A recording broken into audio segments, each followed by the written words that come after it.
Hello students! The purpose of this tutorial is to provide instruction on how to organize the many emails you must be getting from Google Classroom, and also to provide direction as to how you should be accessing your information. As I've mentioned, many students' questions are dealing with the instructions or things that come with the assignment that are clearly posted in my mind, and I couldn't really understand where these questions were coming from until I made myself a student in my classes, and then I could see what's happening is students are opening assignments only and then trying to figure out what to do just from the assignment, or clicking on an email and thinking that the email is everything they need and not actually going into the Google Classroom. So let me show you how I expect you to proceed. When you're checking to see what you're doing today, go into the class. Not just click on an assignment, because that's not all of your information. So for you, I'm clicking on programming. And here you can see we are on the front page, or they call it the stream. So this is where any announcements are posted. So the most recent is at the top, and if there are any handouts that go with it or the assignment itself, it would be right underneath that announcement. So I'll go down, for instance, to your first assignment. Here was a set of instructions that I posted as an announcement, and then here is the handout that goes with it. So it was your instructions for the Trinket file, and then here was the assignment itself.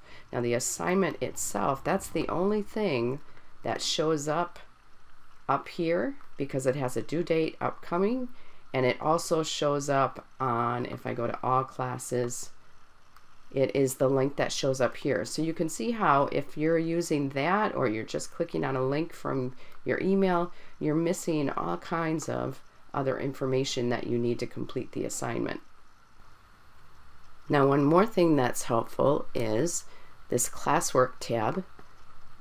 The teacher should have all of your work organized here. So if you had maybe a late assignment, then you could go in here and look for the title of whatever it is your teacher said you still had to do. So here's a due date on this one, a due date on this one, or the resources that were used with that assignment. Everything is nicely organized on that classwork page. Now let's take a look at your emails. Another problem, besides not looking at the whole content of your Google Classroom, is your abundance of emails. Every time a teacher creates something in the Google Classroom, you get notification of it, and that can be pretty confusing. You might not even know what goes with what. So, your assignment.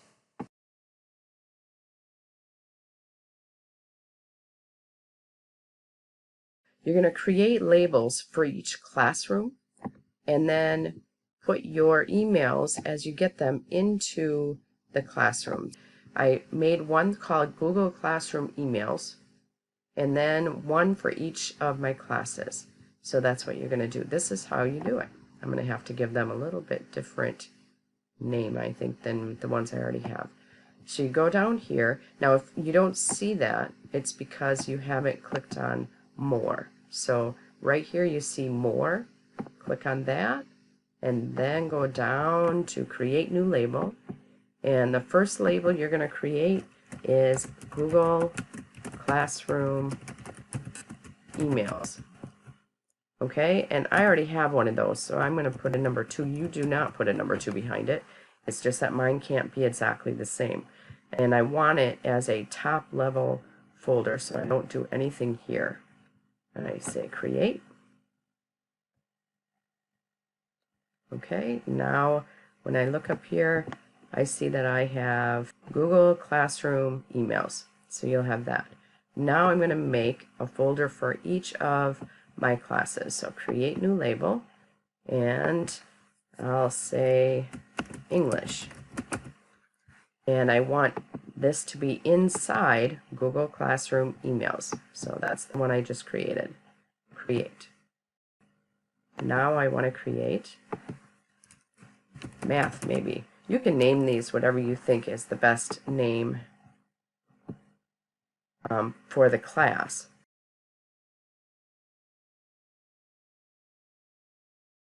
Okay, and make sure that you have the class created for, the folder created for this class. Okay? Okay, so you can see I moved a bunch of emails back out there so I can show you what to do with them now. I'm actually going to go to my originally created set of labels. And now from my inbox, let's go to inbox. Click on that. You can see all of my emails that I think can easily be causing confusion. And this one is computer skills class. I can tell probably by the teacher, or you could by the teacher, but also by the content if you have a teacher for more than one class.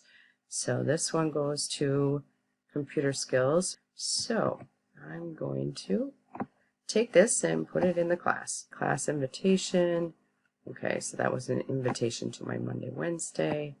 And another invitation. Oh, I already have that in Innovation Design, but I'm going to put it there anyway. And this was Computers Tuesday, Thursday, and Publications. So that's what I want you to do. Organize that abundance of emails that you're getting.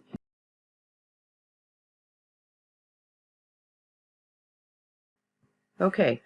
The bold label means you have unread emails, but you can see that some of them I read as I was trying to figure out which folder they went into. So you can always go back and mark it as unread. So you know you still have to go back and read those if you had to just open it to see which folder it was supposed to go in. And that is your assignment. You need to create all of your labels underneath a label that says Google Classroom emails, and then these are labeled for each class, and move all of your emails into the appropriate class. To submit your assignment, you're going to provide for me a screenshot of your organized emails. And in order to do that, I can only take you to a tutorial because I'm on my laptop, and your Chromebook has a different method of creating a screenshot. Hey everyone, Mark here with ProMevo TV, and today I wanted to share with you some easy Chromebook features that you may not know how to perform. Today, I'm talking about how to take a screenshot on your Chromebook. There are two ways to do this, and if you're worrying that this is going to be hard, let me assure you that it will be super easy, barely an inconvenience. First, we're going to find something that we want to screenshot. I personally like to use a cute picture of an animal or something embarrassing a friend wrote online, but you can use it for anything that is on screen. Then we have to decide which way we want to go. Do we want to screenshot the entire page, or do we want to screenshot a specific section of that page? If we want to screenshot the entire page, simply press the Control key and the Windows switch key together. And that's this little guy right here. And it'll take a screenshot for you. See that down there? There's your notification for proof. Do you only want to capture a small portion of your friend's embarrassment? In that case, instead press the Control key, the Shift key, and the Windows Shift key together, and you'll notice that your cursor turns into a little target. You can now click and hold with your mouse or trackpad button to select the area that you want to screenshot. Releasing the mouse button takes the screenshot of the area that you've selected. So here's a pro tip: do not release your mouse button until you are satisfied with the area that you've selected. Are you curious as to where your file went? Don't be. It's conveniently located inside of your Files app on the Chromebook, and it's even labeled as a screenshot with the time and date of when the screenshot was created. Super helpful! Now it's your turn. You should have an assignment posted that asks you to paste into a document a copy of your screenshot demonstrating that you have organized all of your Gmails.